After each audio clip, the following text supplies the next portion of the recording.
وہ ایک غار تھا اور اس پر پتھر دھرا تھا۔ یسوع نے کہا کہ پتھر اٹھاؤ۔ اس مرے ہوئے شخص کی بہن مارتا نے اس سے کہا، اے خداوند، اس میں سے تو اب بدبو آتی ہے، کیونکہ اسے 4 دن ہو گئے۔ یسوع نے اس سے کہا، کیا میں نے تجھ سے کہا نہ تھا کہ اگر تو ایمان لاگی تو خدا کا جلال دیکھے گی؟ میرے بھائی، آج اگر ہم دیکھیں گے تو جب ایک آدمی کی یا عورت کی موت ہوتی ہے تو لوگ ان کو اچھے کپڑے پہنانے کا سوچتے۔ لوگ جو ہیں موت کو ایک طرف سے خوشی کے حیثیت سے لینا چاہتے، مگر میں آپ کو یہ بتانا چاہوں گا کہ ہم موت کو نہیں چھپا سکتے۔ مردے کو نہلانے سے یا اچھے کپڑے پہنانے سے موت چھپ نہیں سکتی۔ مردے کو جو ہے ڈبے میں اتار کے اس میں بہترین پھول رکھنے میں موت نہیں چھپ سکتی۔ میں آپ لوگوں کو بتا چکا ہوں کہ موت گھبرانے والی چیز ہے۔ مارتا یا مسیح کو یہ بتائے کہ لاش کو خبر میں رکھ کے 4 دن ہو گئے اور اب تو خبر میں سے بدبو بھی آتی ہوں گی۔ میرے بھائی، موت اس کو بولتے ہیں۔ ایک زندہ آدمی لاش کے قریب بھی جانا نہیں چاہے گا، کیونکہ اس میں سے بدبو آتی ہے۔ اب آپ سوچ سکتے کہ موت کتنی خطرناک چیز ہے۔ آیت 41 اور 42 میں لکھا ہوا ہے، پس انہوں نے اس پتھر کو اٹھایا۔ پھر یسوع نے آنکھیں اٹھا کر کہا، اے باپ، میں تیرا شکر کرتا ہوں کہ تو نے میری سن لی، اور مجھے تو معلوم تھا کہ تو ہمیشہ میری سنتا ہے، مگر ان لوگوں کے باعث جو آس پاس کھڑے ہیں میں نے یہ کہا تاکہ وہ ایمان لائے کہ تو ہی نے مجھے بھیجا ہے۔ پیارے بھائی اور بہن، یہ بات آپ ضرور یاد رکھنا کہ یہ سارا واقعہ خدا کے جلال کے لیے ہے۔ مسیح اپنی آواز اٹھا کے دعا کرتے ہیں تاکہ لوگ جانیں کہ انہوں جو کرنے کو جا رہے ہیں اس میں خدا کی مرضی ہے، تاکہ سارا جلال خدا باپ کو ملے۔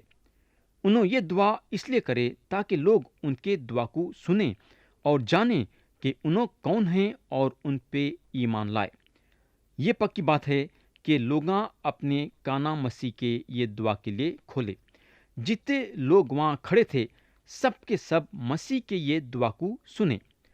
آیت 43 اور 44 میں لکھا ہوا ہے، اور یہ کہہ کر اس نے بلند آواز سے پکارا کہ اے لازر نکل آ۔ جو مر گیا تھا وہ کفن سے ہاتھ پاؤں بندھے ہوئے نکل آیا، اور اس کا چہرہ رومال سے لپٹا ہوا تھا۔ یسوع نے ان سے کہا، اسے کھول کر جانے دو۔ تو میرے دوست، یہاں اگر ہم غور کریں گے تو ہم کو معلوم ہوگا کہ لازر کی زندگی پھر سے ان کے پرانے بدن میں ڈال دی گئی۔ لازر جو ہیں کفن کے کپڑوں کے ساتھ باہر نکلے۔ ہم کو معلوم ہونا چاہیے کہ جب ہمارے خداوند مردوں میں سے جی اٹھے، انہوں اپنے سارے کفن کے کپڑے ایک جگہ میں رکھ دیے۔ انہوں وہ کفن کے کپڑوں میں باہر نہیں آئے، مگر کیوں؟ کیونکہ ان کو جلالی جسم دیا گیا۔ انہوں جلالی جسم کے ساتھ باہر آئے۔ اور ایک بات یہاں یہ غور کرنے کی ہے کہ مسیح کو خبر سے نکلنے کے لیے ان کے لیے پتھر لڑکانے کی ضرورت نہیں تھی، بلکہ پتھر اس لیے لڑکایا گیا تھا تاکہ باہر کے لوگ اندر آ کے دیکھے کہ خبر خالی ہے، کیونکہ مسیح مردوں میں سے جی اٹھے ہیں۔ ان کا جلالی جسم خبر میں سے نکل گیا۔ یہاں جو ہے ہم کو نجات کی ایک خوبصورت تصویر ملیں گی۔ ہم ہمارے گناہ میں مر چکے ہیں، خدا کے لیے ہم مر چکے ہیں، لیکن اب مسیح میں خدا کے لیے زندہ ہو گئے ہیں۔ میرے دوست، ہم سب کفن کے کپڑوں میں جکڑے ہوئے ہیں۔ رومیو کے خط میں پولس رسول بولتے ہیں، جو میں کرتا ہوں اس کو نہیں جانتا، کیونکہ جس کا میں ارادہ کرتا ہوں وہ نہیں کرتا، بلکہ جس سے مجھ کو نفرت ہے وہی کرتا ہوں۔ پھر سے پولس رسول بولتے ہیں، ہائے، میں کیسا کمبخت آدمی ہوں، اس موت کے بدن سے مجھے کون چھڑائے گا؟ ہم کو معلوم ہونا چاہیے کہ یہ بات وہ آدمی نہیں بولا جو یسوع مسیح پہ ایمان نہیں رکھتا تھا، بلکہ وہ آدمی جو یسوع مسیح پہ ایمان رکھتا تھا وہ آدمی بولا ہے۔ میرے دوست، مسیح چاہتے ہیں کہ ہم کفن کے کپڑوں سے چھٹکارا پانا، یا مسیح لازر کو زندہ کرنے کے بعد بولتے ہیں اسے کھول کر جانے دو۔ آیت 45 اور 46 میں لکھا ہوا ہے، پس بہترے یہودی جو مریم کے پاس آئے تھے اور جنہوں نے یسوع کا یہ کام دیکھا تھا اس پر ایمان لے آئے، مگر ان میں سے بعض نے فرشتیوں کے پاس جا کر انہیں یسوع کے کاموں کی خبر دی۔ میرے دوست، یہ لوگ مسیح کے یہ معجزے کو نظر انداز نہیں کر سکتے، کیونکہ مسیح یہ معجزہ ان لوگوں کے آنکھوں کے سامنے کرے۔ یہاں دو قسم کے لوگ تھے، تھوڑے مسیح پہ ایمان لائے اور تھوڑے نہیں لائے۔ اتنا بڑا معجزہ دیکھنے کے بعد بھی یہ لوگ اپنا دل مسیح کے لیے نہیں کھولے۔ مسیح ایک انسان کے زندگی میں کام نہیں کر سکتے جب تک کہ وہ انسان مسیح کے لیے اپنا دل نہیں کھولے گا۔ مکشفہ کے کتاب میں مسیح بولتے ہیں، دیکھ میں دروازے پر کھڑا ہوا کھٹکھٹاتا ہوں، اگر کوئی میری آواز سن کر دروازہ کھولے گا تو میں اس کے پاس اندر جا کر اس کے ساتھ کھانا کھاؤں گا اور وہ میرے ساتھ۔ تو میرے دوست، یا مسیح لازر کو زندہ کر کے یہودیوں کے دل کے دروازے پہ کھٹکھٹا رہے تھے، مگر کئی یہودیاں اپنے دل کے دروازے کو مسیح کے لیے کھولے اور کئی نہیں کھولے۔ آیت 47 میں لکھا ہوا ہے، پس سردار کاہنوں اور فرشتیوں نے صدر عدالت کے لوگوں کو جمع کر کے کہا، ہم کرتے کیا ہیں؟ یہ آدمی تو بہت معجزے دکھاتا ہے۔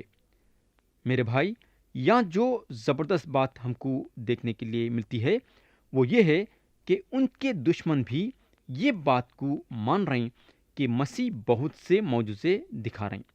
یہ لوگ اپنے منہ سے یہ بات کا اقرار کرے، مگر ان کے دل بند ہونے کی وجہ سے ان لوگ مسیح کو منجی کے حیثیت سے قبول کرنا نہیں چاہتے تھے، بلکہ الٹا ان کو قتل کرنا چاہتے تھے۔ کتنی افسوس کی بات ہے۔ اب ہم پڑھیں گے آیت 48 سے آیت 57 تک، جو کہ یہ باب کے آخری آیتیں ہیں۔ لکھا ہوا ہے، اگر ہم اس سے یوں ہی چھوڑ دیں تو سب اس پر ایمان لے آئیں گے، اور رومی آ کر ہماری جگہ اور قوم دونوں پر قبضہ کر لیں گے۔ اور ان میں سے کیفا نام ایک شخص نے، جو اس سال سردار کاہن تھا، ان سے کہا، تم کچھ نہیں جانتے اور نہ سوچتے ہو کہ تمہارے لیے یہی بہتر ہے کہ ایک آدمی امت کے واسطے مرے، نہ کہ ساری قوم ہلاک ہو۔ مگر اس نے یہ اپنی طرف سے نہیں کہا، بلکہ اس سال سردار کاہن ہو کر نبوت کی کہ یسوع اس قوم کے واسطے مرے گا، اور نہ صرف اس قوم کے واسطے بلکہ اس واسطے بھی کہ خدا کے پراگندہ فرزندوں کو جمع کر کے ایک کر دے۔ پس وہ اسی روز سے اس کے قتل کرنے کا مشورہ کرنے لگے۔ پس اس وقت سے یسوع یہودیوں میں علانیہ نہیں پھرا، بلکہ وہاں سے جنگل کے نزدیک کے علاقے میں افرائیم نام ایک شہر کو چلا گیا اور اپنے شاگردوں کے ساتھ وہیں رہنے لگا۔ اور یہودیوں کی عید فصح نزدیک تھی، اور بہت لوگ فصح سے پہلے دیہات سے یروشلم کو گئے تاکہ اپنے آپ کو پاک کریں۔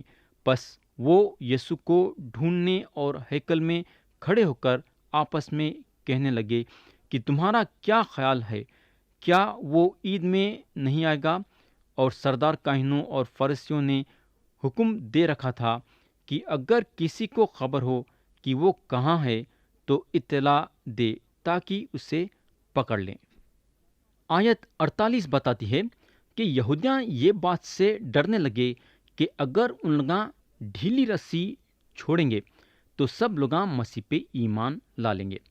ان لوگوں کو یہ بات کا ڈر تھا کہ اگر سب لوگاں یسوع مسیح پہ ایمان لائیں گے تو رومی لوگ ان کی جگہ اور قوم دونوں پہ قبضہ کر لیں گے۔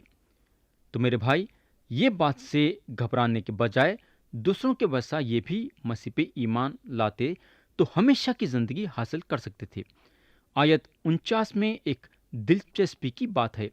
یہاں سردار کاہن یہ بتاتے ہیں کہ ایک آدمی امت کے واسطے مرنا ساری قوم ہلاک ہونے سے بہتر ہے۔ میرے بھائی، یہ پکی بات ہے کہ یہ لوگ مسیح کو موت کے حوالے کرنے سے کامیاب ہوئے، مگر اس کے باوجود ساری قوم برباد ہو گئی۔ جب تیتوس 70 AD میں ان لوگوں پہ حملہ کرا تو یہاں ختم ہوا یوحنا کی انجیل کا 11واں باب، اور آتے سے وقت ہم باب 12 اٹھائیں گے۔ خدا ہم سب کو آج کے کلام کے ذریعے سے برکت دے، یسوع مسیح کے نام سے آمین۔